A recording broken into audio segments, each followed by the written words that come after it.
ሰላም ተኸታተልቲ ማኪ ሚድያ ከመይ ኣለኹም? ኣነ ድሓኔ ፈጣሪ ዝተመስገነ ይኹን። ንስኻትኩም እውን በብዘለኹምዎ ሰላም ክትኾኑ ትምኒተዩ።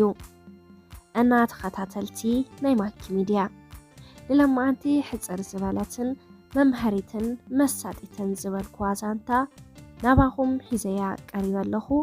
ክሳብ መወዳእታ ምሳይ ጽንሑ ሰናይ ምክትታል።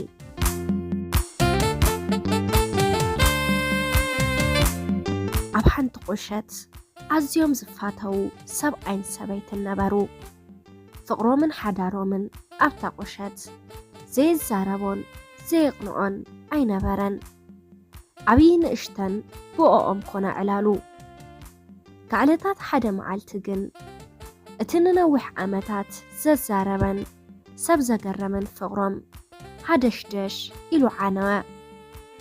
ቅድሚ ኣብ ወለዲ መብፅሑ ጎረባብቶም በቲ ቅዱስ ቅንኢ ይቐንዑን ብኦኦም ይምክሑን ስለ ዝነበሩ ነታብታ መዓልቲ ዝተፈጠረ ኩነታት ቅድሚ ንፋስ ምህራሙ ንኽጽግንዎ ብዙሕ ለመንዎም። ልማኖኦም ግና ሰማዕ ስኢኑ። ሳልሳይ ራብዓይ ሰብ ከኣቶ ከዓ ግዴታ ኾነ ከም ዝውንበልዎም።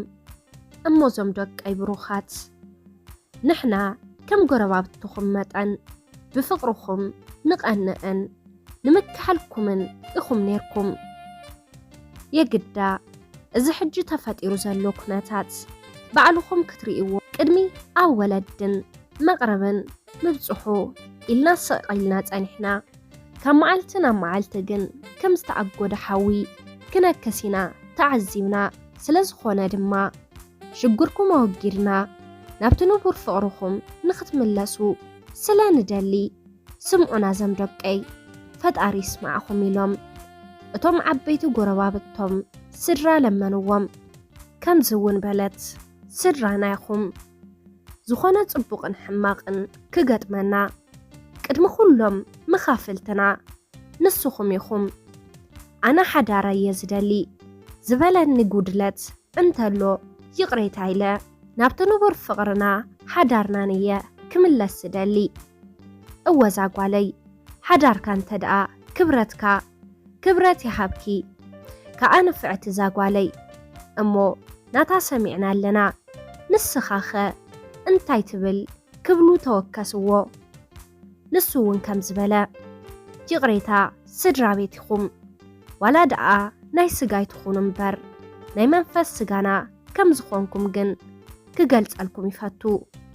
ግና ድማ ደጊመ ደጋጊመ ክብሎ ዝደሊ ይቕሬታ ኣይተሓዙለይ። ኣነ ወሲነየ ክንቅጽል ስለ ዘይንኽእል በቃ ኣብዚ ኽነብቅዕ እየ ዝደሊ ክብል ውሳኒኡ ኣካፈሎም። ብሓደ ኾይኖም ኣይፋልካን እግዚኣብሔር ይስማዕኻ ስምዐና ዝበልካኒ ክእዘዝ ስለ ኩሉ ከዓ ይቕሬታ ኢላ። ሰበይቱ እውን ኣብ እግሩ ወዲቓ ለመነቶ ኣይኸውንን እዩ ኢሉ ስለ ዘቕበጸ። ግን ጎረባብቲ ገዲፎሞም ንገዝኦም ተመለሱ።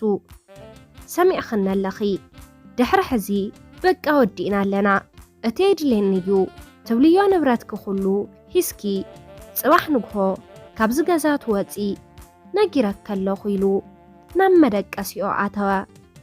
ሰብኣይ ምስ ደቀሰ ግና ሃልዋቱ ስለ ዘጥፍእ ብጽቡቕ ክሰምዕ ኣይኽእልን እዩ። በጢሉ እውን ደቀሰ። ብለይቱ ዘድልያ ንብረት ሒዛ ካብ ገዛ ተዓዘረት።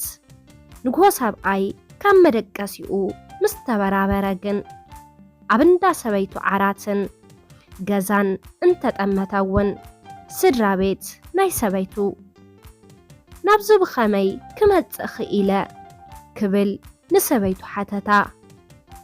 ኣብዚ ገዛ ዘርሌክ ውሰዲ ስለ ዝበልካኒ ንዓኻ ስለ ዝግደስውን ንዓኻ ኸኣ ሒዘ ወፂ ክትብል መለሰትሉ። ኣብ ቅድሚ ሰበይቱ ኾይኑ ኸኣ ኣብ እግራ ወዲቑ ይቕሬታ ኢሉ ሒዝዋ ናብ ማሙቕ ገዝኣ ሒዝዋ ተመለሰ።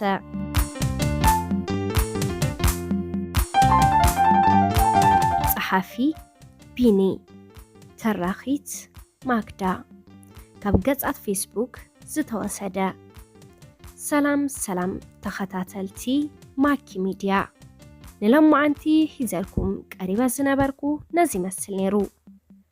ኣብዚ ቻናል ሓሳብ ርእቶ እንተዳሓሊኩም ኣብ ናይ ኮመንት መጽሐፍ ቦታ ሓሳብኩም ክትገድፉልና ትኽእሉ ኢኹም። ነዚ ቻናል ሓደሽቲን ድሕር ዳሓሊኹም ሳብስክራይብ ብምግባር ነታ ናይ ደወል ምልክት ብምንካእ ናይ ቻናልና ተኸታተልቲ ክትኾኑ ንላቦ።